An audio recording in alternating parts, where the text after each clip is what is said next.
Parece estropajo. Los genes homeóticos son como relojes, entonces deberán de expresarse en un cierto tiempo, en un tiempo correcto. Dulce María, véngase a la primera fila. Miriam, véngase a la tercera fila. ¿Los genes del desarrollo son los mismos que los homeóticos? ¿Sí? Y decíamos que entre las curiosidades que tienen es que son genes muy conservados evolutivamente, los encontramos en prácticamente todas las especies animales y además se van a expresar de una forma ordenada físicamente. La molécula de DNA se va a ir transcribiendo de 3' a 5' en el mismo orden en que los cromosomas, en que los genes están acomodados en el cromosoma. Y esto pasa en todas las especies donde se ha estudiado.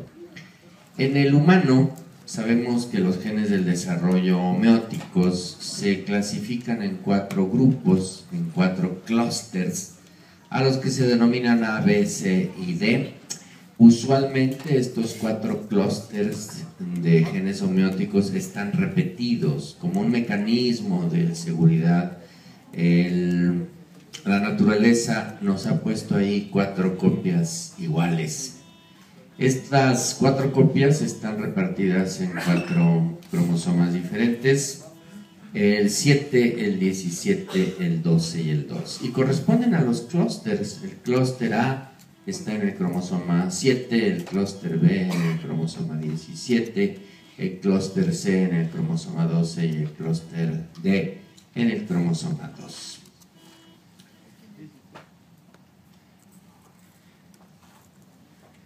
Al irse activando estos relojes genéticos, lo van haciendo en un orden de desarrollo que corresponde a proteínas que se van a depositar cefalocaudalmente. De esa forma la cabeza se desarrolla antes que los pies y entonces tiene tiempo de desarrollarse más, de crecer más. Los genes son muy similares en todas las especies, de ahí el nombre de homeóticos, homeos igual, tienen la misma caja homeótica, quiere decir que sus secuencias son muy similares. Su función es la de pegarse al DNA para inhibirlo o la de pegarse al DNA para estimularlo, y que entonces el DNA fabrique el RNA mensajero que codifica para la proteína del desarrollo que tiene que expresarse en ese momento. Hans Schwemann and Hilde Mangold were pioneers of developmental biology. They showed how the pattern of the embryo is created by interactions between one group of cells and another. In 1924, they made a famous discovery. They found that a small piece of tissue called the organizer, taken from a specific site in the early frog embryo and transplanted to another embryo, could control the behavior of neighboring cells and direct the formation of an entire body axis. The key experiment is reenacted here by a modern developmental biologist using the frog Xenopus laevis. 2 Xenopus embryos are maneuvered under the dissecting microscope. The embryos are beginning to gastrulate. The blastopore, where cells are tucking into the interior, is visible as a dark crescent in the embryo on the left. The dorsal lip of the blastopore contains the organizer cells. With a pair of forceps and a fine tungsten needle, a block of organizer tissue is cut from the embryo on the left. Using a hair plucked from a human eyebrow, the block of tissue is gently pushed into a site on the ventral side of the other embryo. An hour later, the graft has healed into the host embryo, and the organizer cells have been integrated at an ectopic site. 2 days later, the host embryo has developed into conjoined twins. The grafted organizer has caused the host cells around the graft to form a second body axis, complete with central nervous system, eyes, somites, and other structures. Por supuesto que se ha hecho el experimento de tomar genes homeóticos de una especie y ponerlos en otra especie, y lo que resulta es un desarrollo normal. Si son los relojes del desarrollo embrionario, entonces son los responsables del tiempo en que van apareciendo las estructuras embrionarias, cuándo aparecen los somitas, cuándo se cierra el tubo neural, etc. Visto de espaldas, un embrión de finales de la tercera semana se ve más o menos así. Vemos la presencia del tubo neural, debemos de considerar que ese tubo neural se va a cerrar y va a quedar completamente aislado del entorno embrionario que ahora tiene. El cierre del surco neural para convertirse en tubo neural inicia en la futura región del cuello, que en estas fechas, tercera semana, finales, y cuarta semana, principios, está a la mitad de lo que vemos que es el embrión. Ahí corresponde al cuello. Luego hacia arriba, hacia la cabeza, el desarrollo va a ser mucho más eficaz que hacia abajo, y entonces se va a desarrollar un cerebro por ahí arriba, mientras que hacia abajo solo se desarrolla una médula espinal. A medida que se va cerrando el surco neural y se convierte en tubo neural, el mesodermo paraxil crece también y hace unas tumefacciones visibles desde el exterior, que son los somitas, que incluso pueden contarse. Los primeros somitas visibles desde el exterior aparecen en la región cervical.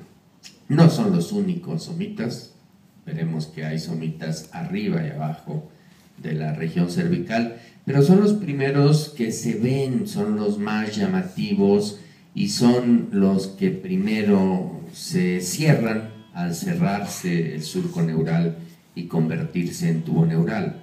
Ahí vemos cómo el tubo neural tiene dos aperturas, una apertura hacia arriba y otra apertura hacia abajo. Esos son los neuroporos. Entonces, los neuroporos están obligando a que el tubo neural ahorita, antes de finales de la cuarta semana, esté comunicado con el resto de lo que hay alrededor de él. Neuroporo anterior, neuroporo posterior. Esos dos neuroporos deberán de perder su comunicación con el exterior y entonces formar un tubo neural cerrado. Laura Cristel Sánchez Hernández, el orgullo del Colegio del Centro.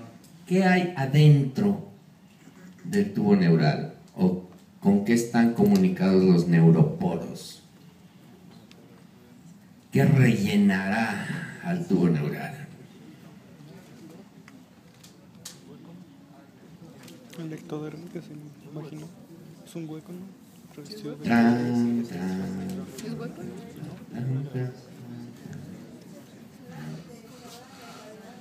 Exacto, con lo que estaba en la cavidad amniótica. ¿Y qué estaba en la cavidad amniótica? Cristel, líquido amniótico.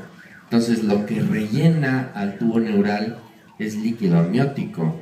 Adentro del tubo neural hay líquido amniótico y los neuroporos anterior y posterior se están comunicando con el líquido amniótico. Cuando se cierren los neuroporos dejarán de tener esta comunicación con el líquido amniótico, y la composición del líquido amniótico que quedó atrapado adentro del tubo neural irá cambiando poco a poco y se convertirá en líquido cefalorraquídeo. Pero esa es otra historia.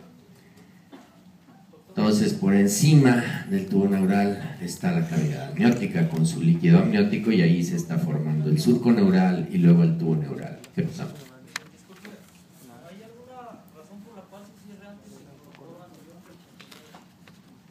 Sí. Kiara Celina Torres Ortiz, dígale la razón.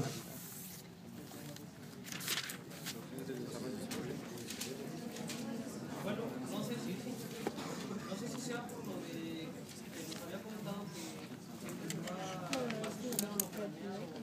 Siempre va a ser primero lo craneal y luego lo cefálico, y esto es así porque los genes homeóticos se expresan de craneal a cefálico porque así están acomodados en el DNA.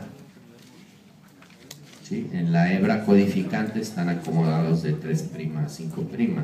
En la hebra patrón, que es la que aparece en el LACMA, están escritos, es que no es cierto que estén escritos, se ven ahí de 5' a 3', es por eso, por los genes homeóticos. El tubo neural entonces está en contacto con la cavidad amniótica. Esta es la cavidad amniótica, esto es el amnios que está rodeando completamente a este embrión.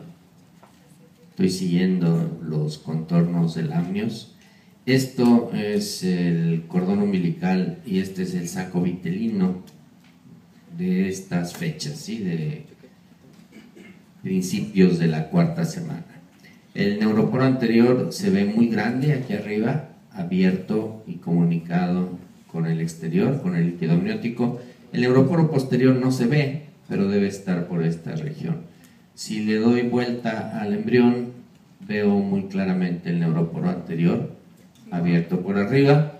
No veo dónde está el neuroporo posterior, pero sí veo claramente el tubo neural en forma de tubo, con su apertura superior, el neuroporo anterior, y con los somitas a cada lado del tubo neural que son visibles desde el exterior, y podría contar los somitas y en base a eso podría ponerle fechas.